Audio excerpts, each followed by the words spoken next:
So with Teddy Atlas, after his fight with Terence Crawford, in front of Andre Ward and Terence Crawford himself, he told them that he still had Lomachenko as pound for pound #1. What do you want to see from Lomachenko to assert those beliefs and perceptions that some people don't say he's not?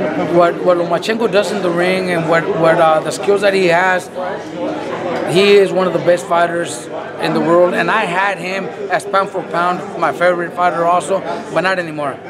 You know why? Because of the opponents that he's been fighting. You know, if he's considered to be the best fighter at 130, and he said it, it's not me saying it. He said that he won't fight nobody unless it's a world title fight or the best opponent after that in his weight division. Instead, he's fighting a smaller guy who just got beat.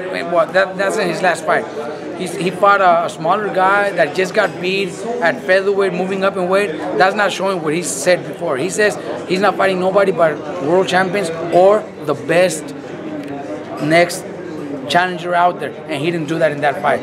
Or, you know, if there's no challenges, then he should have moved up to 135 to get real challenges. Instead, he fought a featherweight that had just lost. That's that's the reason he's not my favorite fighter anymore. You know what? Because if I would have seen him move up that same night, what's his name fought there, the 135 pounder, Beltran fight. If I would have seen him say, you know what, there's no champion at 130 that wants to fight me. There's no challenge out there for me at 130. But Beltran's fighting that same night, so let's fight Beltran. I think he would have beat Beltran. He would have beat Beltran, but he didn't do it. I think he would have beat Beltran that night, but he didn't do it. Does he need to be more vocal, Robert? What was that? Does he need to be more vocal and ask for these fights? Vocal.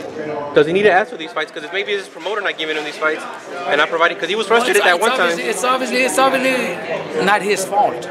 It's obviously his promoter. Because I know his manager, Klimas. He'll fight. He doesn't want those easy fights either. He doesn't want them for his fucking 4-round fighters. He wants the best fighters out there for his 4-round fighters. 6-round fighters. He wants to fight the best. I know Klimas, and he's one that takes challenges and takes those chances. But it, you know, when they have a budget and the fighter needs to get paid so much, they have to find opponents that will fight for cheap. And that's what's going on with them. That's what's going on with Lomachenko. And it's not Lomachenko's fault. Would you still want Mikey to fight him? I know he said that was one of the fights that he wanted. I know Mikey has been able to fight maybe Lomachenko all the way up to Cotto. Where does he fall in there?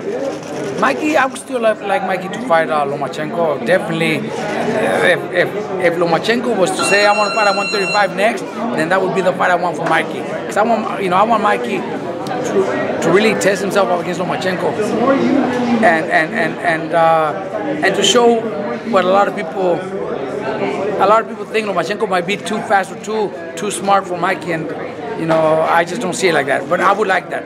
I would like that fight, but I don't see that fight happening. You know, from 126 he went down to 122. You know, from fighting a 126 pounder, he's fighting a 122 pounder, which is a great fight. It's a good challenge, but I think it's too small. He's going to be too small for Lomachenko.